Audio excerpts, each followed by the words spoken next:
À l'approche du 9 Congrès panafricain, annoncé par le gouvernement togolais les 7 et 8 décembre 2025 à Lomé, le mouvement Pyramide publie un appel dénonçant ce qu'il qualifie de « mascarade politique ». Son leader, Alphonse Lawson, estime que l'événement sert à « blanchir » un régime accusé de répression et de violation systématique des droits humains. Il critique également la participation de certaines figures panafricanistes invitées à la rencontre, jugées incompatible avec les valeurs de liberté et de souveraineté du panafricanisme. Ainsi, Pyramide appelle la population togolaise à se mobiliser le 8 décembre pour rejeter l'initiative et réaffirmer ses aspirations démocratiques. 9e Congrès panafricain à Lomé les 7 et 8 décembre 2025, une forfaiture contre le panafricanisme et le peuple togolais. Chers panafricanistes, chers frères et sœurs africains, un avertissement solennel vous est aujourd'hui adressé.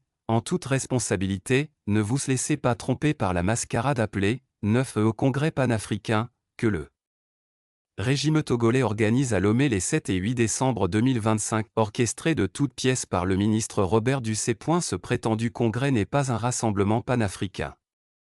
C'est une opération de blanchiment politique de la plus vieille dictature militaro-monarchique d'Afrique, un régime qui depuis 60 ans écrase le peuple togolais, piétine sa liberté, sa dignité, sa souveraineté et transforme le Togo en prison à ciel ouvert et propriété militarisée. Un passé tragique et un anachronisme politique et l'histoire du Togo est marquée par un crime fondateur, l'assassinat du premier président panafricain Sylvanus Olympio, dont le corps repose encore aujourd'hui au Bénin. À sa place, un régime vassal de terreur a été installé, déshumanisant les Togolais et perpétuant l'injustice, la répression et la peur. Organiser un congrès panafricain à Lomé constitue un anachronisme politique et moral, historiquement, politiquement et idéologiquement. Le Togo n'a jamais été fondé ni préparé pour un tel événement. Ce congrès est un contresens total à l'idée même de panafricanisme. 2. Exclusion et forfaiture. Le congrès est organisé dans le dos des Togolais, de l'intérieur comme de la diaspora. Le peuple togolais, privé de liberté, de démocratie, de prospérité économique, de bien-être et de dignité, n'est pas consulté. Cette exclusion constitue une trahison flagrante des principes panafricains. 3. Le bilan tragique de 60 ans de dictature, plus de 20 000 morts. 4 millions de Togolais contraints à l'exil. Des centaines de prisonniers politiques torturés, soumis à de traitements cruels, inhumains et dégradants. 135 actuellement en grève de la faim pour protester contre leurs conditions déshumanisantes de détention. 10 prisonniers ont été assassinés dans les prisons de Fort Gnassingbé sous la torture. La Cour de justice de la CEDEAO a plusieurs fois condamné le Togo pour allégation de torture et ordonné des enquêtes et la libération de prisonniers. Le régime tyrannique de Fort Gnassingbé a ignoré royalement les décisions de la Cour régionale. Un pays transformé en prison à ciel ouvert, où des femmes accouchent à même le sol et des bébés meurent faute de couveuse. Rien pour la liberté et la dignité des Togolais. Ce régime perpétue l'ordre impérialiste, tout en voulant utiliser le panafricanisme pour se donner un visage acceptable. 5.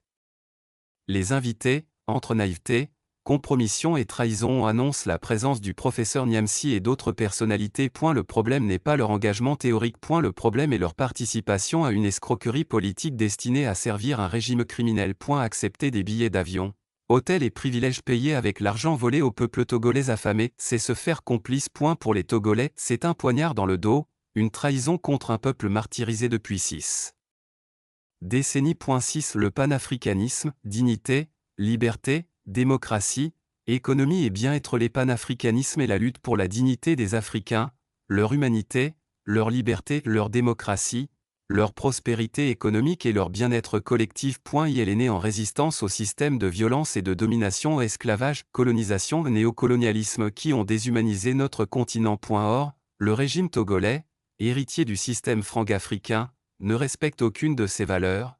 Il n'a jamais agi contre le franc CFA ni les accords coloniaux. Il n'a jamais défendu la liberté, la démocratie, le développement économique ou le bien-être de son peuple. Il perpétue la répression, la détention arbitraire, l'exil forcé, la famine et la misère. 7. La participation de Nathalie Yan, Niamsi et autres, panafricanistes, complices. Nous dénonçons la participation de Nathalie Yan, du professeur Niamsi et de tous ceux qui s'associent à ce régime tyrannique. Accepter d'être nourris, logés et transportés par ce dictateur, c'est se rendre complice d'une dictature qui déshumanise les Africains du Togo et transforme un peuple en prisonnier dans son propre pays. Pour le peuple togolais, c'est une trahison totale, qui détruit la crédibilité morale. Est intellectuel de ceux qui se disent panafricanistes. Comment défendre dignité, liberté et souveraineté africaine tout en cautionnant un régime qui assassine ses citoyens et leaders politiques, maintient la population dans la pauvreté et la famine, confisque les ressources et détruit l'économie nationale, ignore démocratie et justice sociale, représente l'impérialisme français, transforme le Togo en prison à ciel ouvert. Ce comportement n'est pas seulement un acte politique, c'est une trahison intellectuelle et morale qui met en cause la cohérence même du discours panafricain. 8. Défi aux intellectuels panafricanistes. Aux intellectuels et militants panafricanistes, comment justifier votre présence à un événement qui exclut et opprime le peuple directement concerné? Comment cautionner des tyrans qui bafouent la démocratie, détruisent l'économie et le bien-être et violant les droits humains?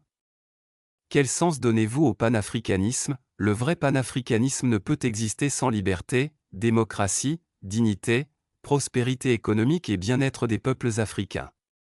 Toute complicité avec des tyrans est une trahison de nos valeurs et de notre histoire. 9. Le peuple togolais est l'heure de la vigilance. Peuple togolais, ne laissez pas ce congrès usurper votre lutte et votre souffrance. Le 7 et 8 décembre, mobilisez-vous contre cette mascarade, contre cette forfaiture qui se fait sur votre sang, votre misère et votre dignité. Pyramide soutient la manifestation du M66 et appelle le peuple togolais à sortir massivement le 8 décembre pour dénoncer la forfaiture et chasser les vautours qui se laissent séduire par le pouvoir tyrannique et autocratique. Dégoulinant du sang des Togolais versé par le dictateur Faure Gnassingbé. Le vrai panafricanisme est celui de la liberté, de la démocratie, de la prospérité économique, du bien-être et de la souveraineté, pas celui des privilèges, de l'argent et du prestige des tyrans. 10. Pour un vrai congrès panafricain, le jour où le Togo sera libéré, où la démocratie sera restaurée, où la dignité, le bien-être et la souveraineté reviendront au peuple, alors seulement nous inviterons tous les peuples africains à un véritable congrès panafricain, un congrès de liberté, dignité, démocratie, prospérité économique et de souveraineté, au service de l'Afrique. La lutte continue. Le Togo se libérera. Et l'Afrique aussi. Que viennent les tyrans? Ton cœur soupire vers la liberté, pour la dignité, la démocratie, le bien-être et la souveraineté des peuples africains. Togo libre. 8 décembre. Panafricanisme vrai. Stop forfaiture. Chasser les vautours. Tché et l'Unyamassagi Latte et fumé. Alphonse Lawson leader de PYRAMID au courriel. Pyramide Togo @gmail.com. What is up +1 204 99 87 32 7 @pyramide 228 Twitter Facebook Pyramide Togo TikTok @pyramide Togo.